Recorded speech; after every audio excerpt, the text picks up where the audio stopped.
کوئی بڑی بات نہیں ہے، یہ ہمارے اور آپ کے لیے بہت بڑی بات ہے، لیکن رب العالمین کے لیے کوئی بڑی بات نہیں ہے۔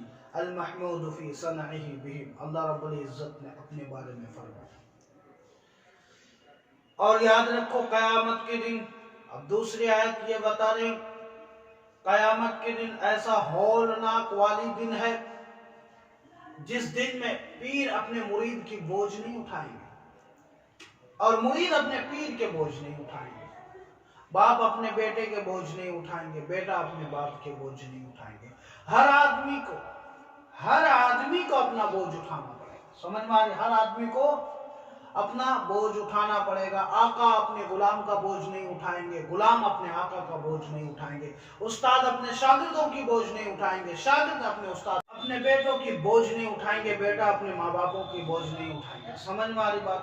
وہی فرماتے ہیں رب العالمین، قیامت کے دن کتنا خطرناک دن ہے۔ اور لوگ کیا کہتے ہیں، ہم چادر چڑھائیں گے اور پار ہو جائیں گے۔ سمجھ میں آ رہی؟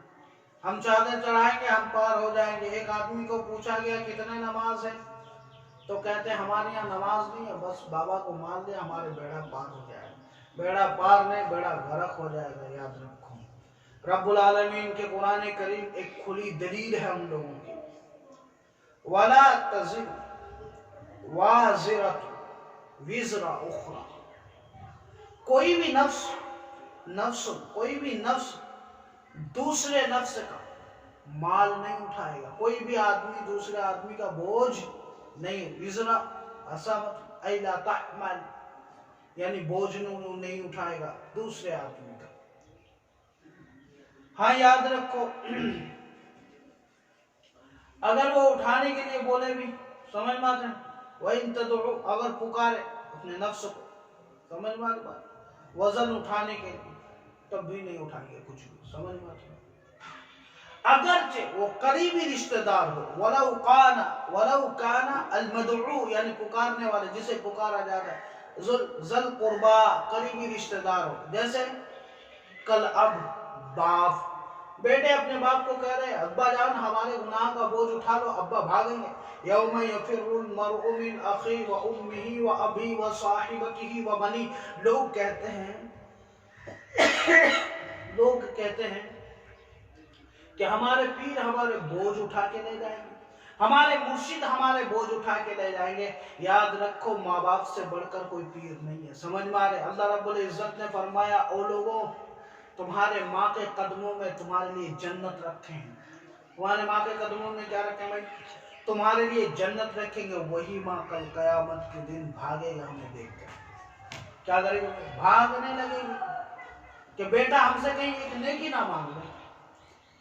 سسر، جسے ہم آج کے دنیا میں کیا کہتے ہیں، بیوی کے باپ کو کیا کہتے ہیں، سسر، وہ بھی بھاگیں گے، خود کے بیوی بھاگیں گے، بیٹے بھاگیں گے، بیٹے کے بیٹے بھاگیں گے، پوتے بھاگیں گے، تمام کے تمام انسان وہاں بھاگ دوڑ کا عالم ہوگا۔ اگر وشواس نہیں ہے تو قرآن کریم کی آیت اٹھا کر دیکھو، رب العالمین فرماتے ہیں یوم یفر المرء من اخیہ وامہ وابیہ وصاحبتہ وبنیہ لکل امرئ منہم یومئذ شأن یغنیہ۔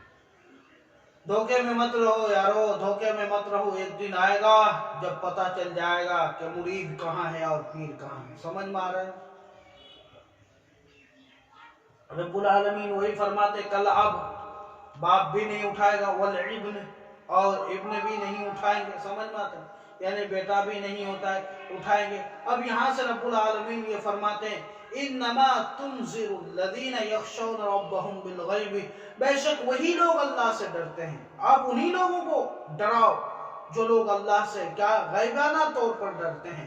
ایک آپ کے ڈرانے سے بھی ڈرتے ہیں، اور غیبی طور پر جب گھر میں سو جاتے ہیں تو اللہ کی یاد آتے ہیں۔ کل رب العالمین اگر کل مر جائیں تو پرسوں اگر پوچھے دنیا میں کیا کی، اس ڈر میں سوتے ہیں، سمجھ میں آتے ہیں۔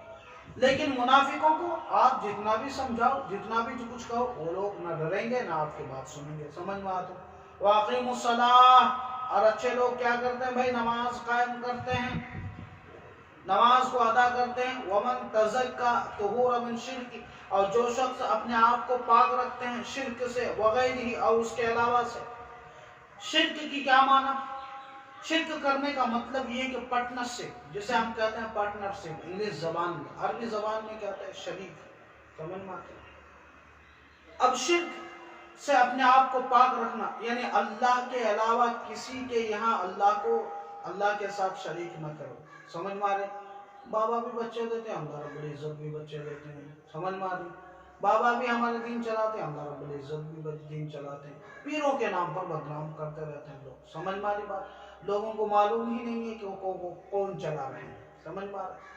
اب یاد رکھو، اگر کوئی کہتے ہیں کہ ہم نے اجمل شریف درگاہ وغیرہ میں گئے، ہمارے کام تو ہو گئے، تو میں اس کو یہ کہنا چاہتا ہوں کہ یاد رکھو ہر مورتی پجاری لوگوں کا بھی منت ماننے سے کام ہو جاتے ہیں. تو تمہارے دلیل کے مطابق وہ بھی کیا سچے خدا ہے؟ سمجھ مارے؟ اگر تمہارے سچا ہے تو ان کا بھی سچائی ہونا چاہیے، وہ بھی تو منت مانگے ہیں. رب العالمین بہانہ دیکھ کر انسان ڈھونڈتا ہے. سمجھ مارے؟ رب العالمین بہانہ دیکھتا ہے. سمجھ ماری بات؟ تم وہاں جا کے مانگ رہے ہو، اللہ رب العزت پھر بھی تمہیں دے رہا ہے. یہ اللہ رب العزت کی احسان ہے ہم لوگوں پر. وَإِنَّمَا يَتَزَكَّى لِنَفْسِهِ، اور جو تم نے یہ شرک سے اپنے آپ کو پاک رکھا، بدعات سے اپنے آپ کو پاک رکھا، یاد رکھو یہ پاکی تمہارے نفس ہی کے لیے ہے،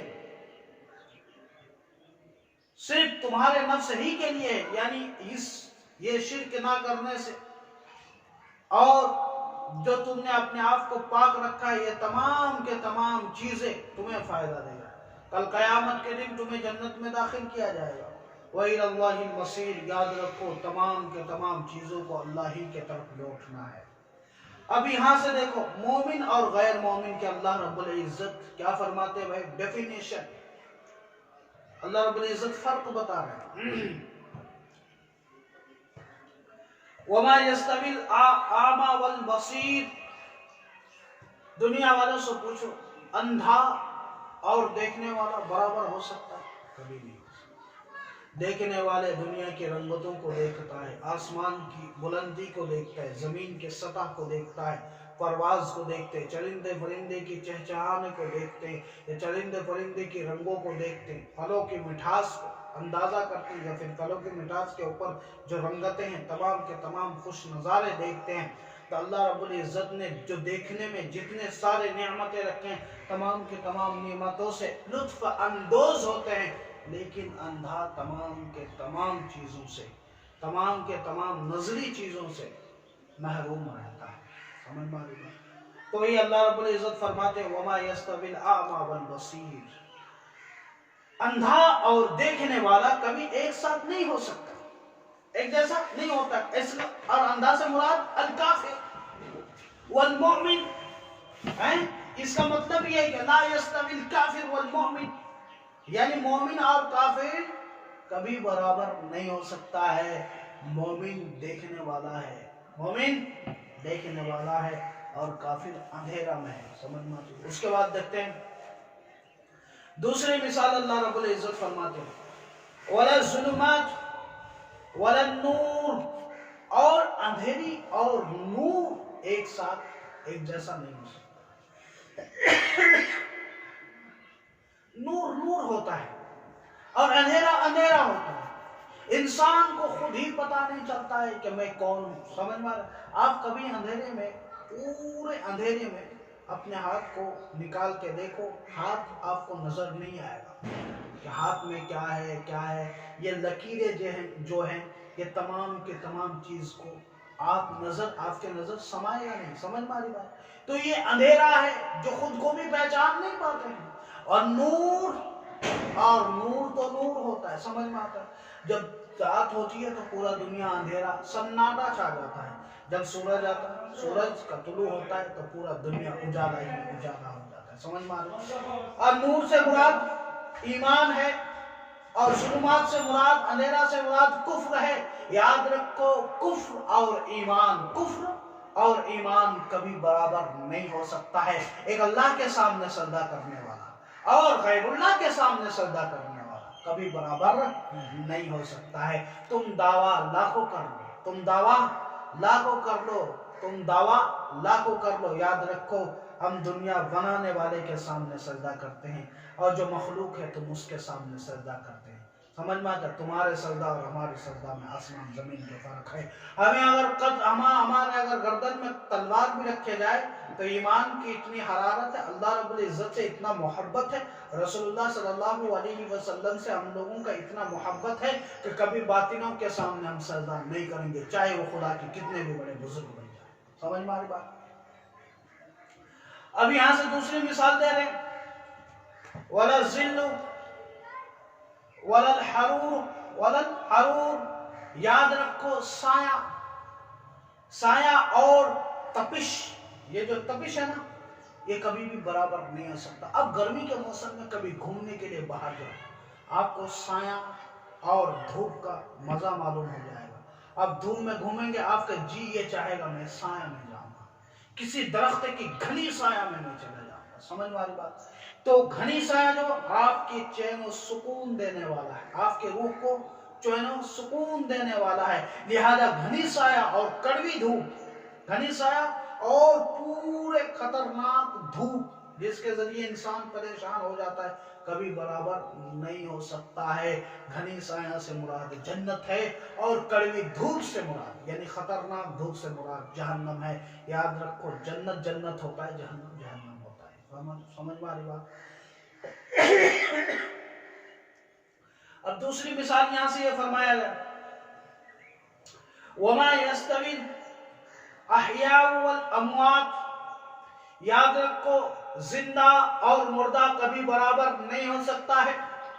زندے سے آپ بات کر سکتے ہیں، ہم کلام کر سکتے ہیں، اگر کوئی آدمی زندہ ہے اس کی شادی بیاہ بھی ہو سکتا ہے، اس کے بچے بھی ہو سکتے ہیں، تمام کے تمام چیزیں اس کے اندر موجود ہوتے ہیں۔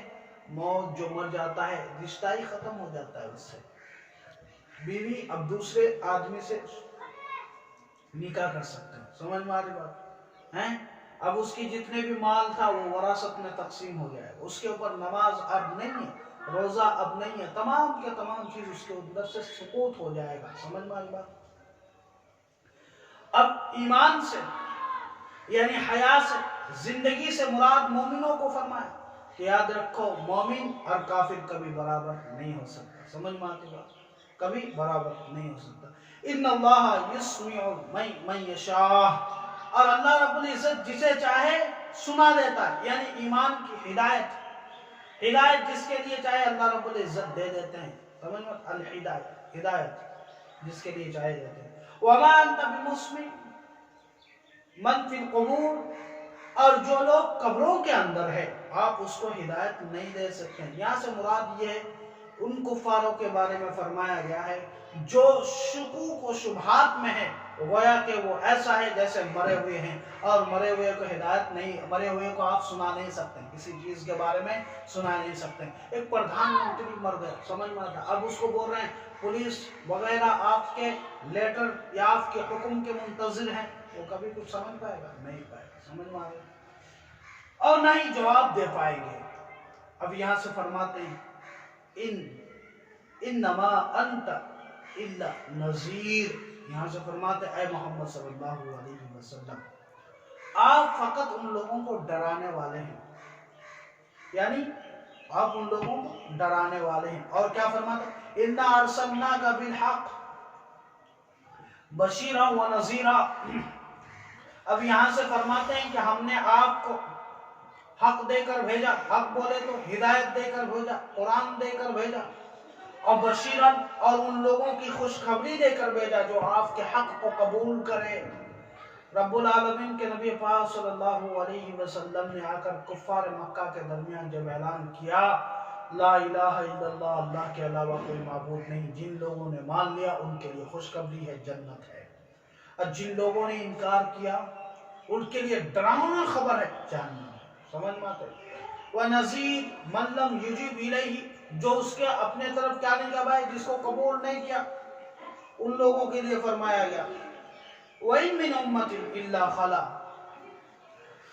فِيهَا نَذِيرٌ، اور اس سے پہلے جو امت میں نذیر بہت سارے گزرے ہیں۔ سمجھ میں آتے ہیں؟ یہاں سے فرماتے ہیں آپ کو تکذیب کرتے ہیں، یعنی مکہ والے آپ کو جھٹلاتے ہیں، وَقَدْ كَذَّبَ الَّذِينَ مِن قَبْلِهِمْ جَاءَتْهُمْ رُسُلُهُم بِالْبَيِّنَاتِ الْمُعْجِزَاتِ وَفِي الزُّبُرِ فِي صُحُفِ إِبْرَاهِيمَ وَفِي الْكِتَابِ الْمُنِيرِ۔ اب اللہ کے نبی پاک صلی اللہ علیہ وسلم کو مکہ والوں نے جھٹلایا تو اسی کے بارے میں فرماتے وَقَدْ كَذَّبَ الَّذِينَ مِن قَبْلِهِمْ، تحقیق کہ اس سے پہلے لوگ بھی جن کے اندر نبی آئے تھے، حضرت موسیٰ علیہ السلام کے قوم، حضرت عیسیٰ علیہ السلام کے قوم، حضرت لوط علیہ السلام کے قوم، حضرت ابراہیم علیہ السلام کے قوم، تمام کے تمام زیادہ تر تمام کے تمام قوم کے نبیوں قوم کے لوگوں نے اپنے نبی کو جھٹلایا، کذاب کہا، اور یہ بھی کہا کہ یہ اللہ کے اوپر جھوٹ باندھتے ہیں۔ سمجھ میں آ رہی بات؟